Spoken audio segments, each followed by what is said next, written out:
For a while now, I've been fascinated by Elon Musk's ability to accomplish incredibly difficult things, and often at a ridiculous pace.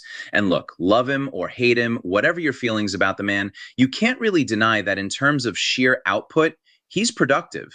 As someone who loves digging into what makes high output people tick, I got curious. What are the actual habits, practices, and mindsets behind that?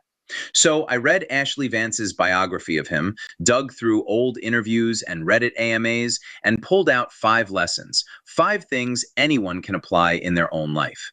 Let's start with one that's deceptively simple. Lesson 1. Take your personal appearance seriously.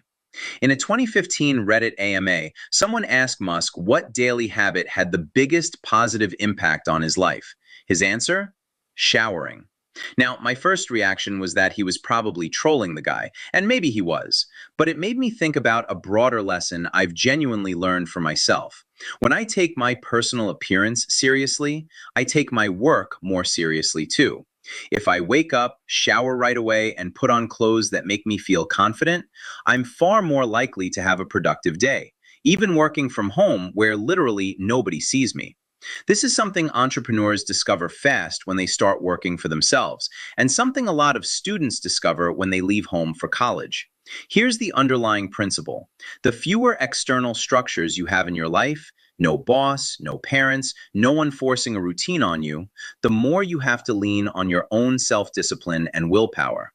And it turns out, those 2 things are surprisingly influenced by your hygiene, your appearance, and the cleanliness of your environment.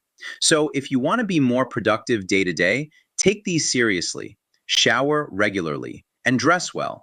I don't mean a suit and tie to class. I mean clothes that make you feel put together and like you're taking yourself seriously. Your brain follows the signal your appearance sends it. Lesson 2. Set an example. Musk is a famously demanding CEO. Long hours, outwork everyone, work-life balance, basically optional.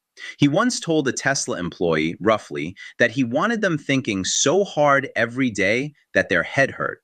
Abrasive, no question. And yet most of his current and former employees have real respect for him and are willing to push that hard. Why? One big reason. He doesn't ask anyone to work harder than he does. He sets the example. Musk has famously logged something like 85 to 100 hours a week, often 7 days. So while his teams are working hard, he's working harder. And crucially, he makes that example visible. He deliberately put his desk on the Tesla factory floor, right in the middle of the engineers, in the most visible spot possible, so people could always see him and know they could find him. Here's how that applies to you. Deliberately choosing to set a good example for the people around you will push you to keep improving, because when you know others are watching, especially people you've asked something of, you don't coast. And on any group project, or eventually managing anyone, setting the example is what makes a team cohesive and effective. You can't credibly demand something you're not modeling yourself.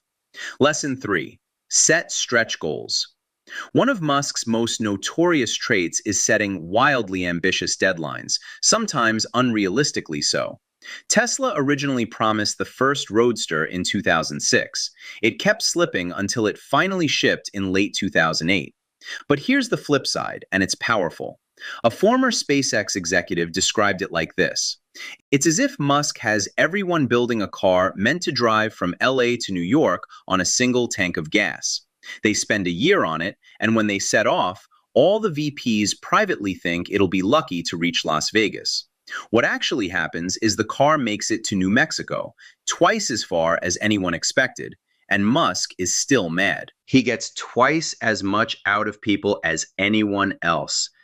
That last part perfectly captures the power of a stretch goal. A stretch goal is one that's beyond your current capabilities, or beyond your current perception of them. If you think you can do 5 pull-ups and a coach tells you to do 10, that's a stretch goal. You probably won't hit 10, but you might hit 7. And 7 is more than the 5 you thought was your ceiling. The seemingly impossible target is often exactly what drags you past your previously assumed limits. You have to have the guts to aim at something you don't think you can currently reach, because in chasing it, you pull your skills up to the level required. That kind of growth simply doesn't happen when you only ever aim at things as easy as what you've already done. Lesson 4. Build a wide knowledge base. Be T-shaped.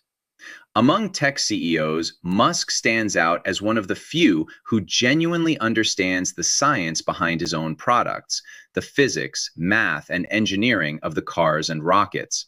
That breadth lets him actually follow along when engineers explain a problem and often suggest solutions that work. And it lets him push his teams past mental roadblocks toward things others called impossible. Reusable rockets are the perfect example. When SpaceX started chasing them, there was a whole camp of experts who thought it was a fool's errand, that the calculations already proved it was a waste of time. And yet here in 2026, rocket reuse isn't just possible, it's completely routine. SpaceX reflies the same boosters over and over, dozens of times each, and it's fundamentally reshaped the economics of getting to space. The thing the experts called impossible is now just Tuesday. And Musk's knowledge wasn't all pre-CEO. Even while running the companies, he kept learning the fundamentals.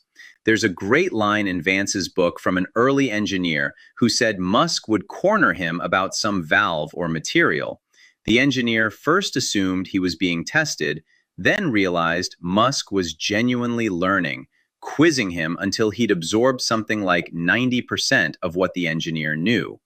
That makes Musk a T-shaped person. Deep expertise in one area, the vertical stroke of the T, plus broad, shallower knowledge across many others, the horizontal stroke. Contrast that with an I-shaped person, a pure specialist, deep in one lane and that's it, and a dash-shaped person, the jack of all trades, master of none. You want to be T-shaped because it's the best of both. Enough depth to make a real contribution somewhere, plus enough breadth to be creative, see problems from new angles, and connect ideas across fields. Lesson 5, the most important, always assume you can improve. This is my favorite Musk idea.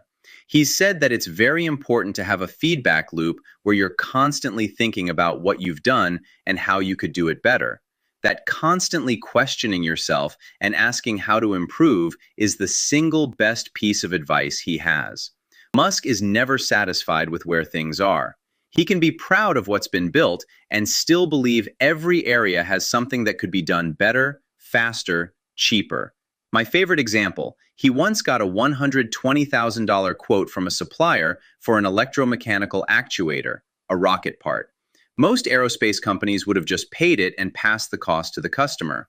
Musk instead told an employee, Steve Davis, to go build the same part from scratch on a $5,000 budget. Davis built it for about $3,900, under budget, and that part flew to space on a Falcon 1. There's a name for this way of thinking, the growth mindset, a concept from psychologist Carol Dweck, and it may be the single biggest thing separating successful people from everyone else. A growth-minded person believes they can learn anything with enough effort. When they fail, they get back up and try again, now armed with knowledge of what doesn't work. They understand their potential is limited mainly by their willingness to keep trying new approaches. The opposite is a fixed mindset, the belief that things just are the way they are, that you're not really the kind of person who gets better, that the current way is the best way. If it ain't broke, don't fix it. And that thinking is exactly what traps people in ruts and causes stagnation. Meanwhile, the growth-oriented person keeps making progress, and even if it's just 1% a day, over time that compounds into something enormous. So there are your 5. Take your appearance seriously, set an example, set stretch goals, build a broad T-shaped knowledge base, and above all, assume you can always improve. You don't need to work 100-hour weeks or start a rocket company to use any of these. They scale down perfectly to a student, an employee, anyone. Pick one and start today. If you like this, a like really supports the channel. And maybe share it with a friend. Subscribe for a new video every week. and hit the bell if you want a heads up when they drop. Thanks for watching, and I'll see you in the next one.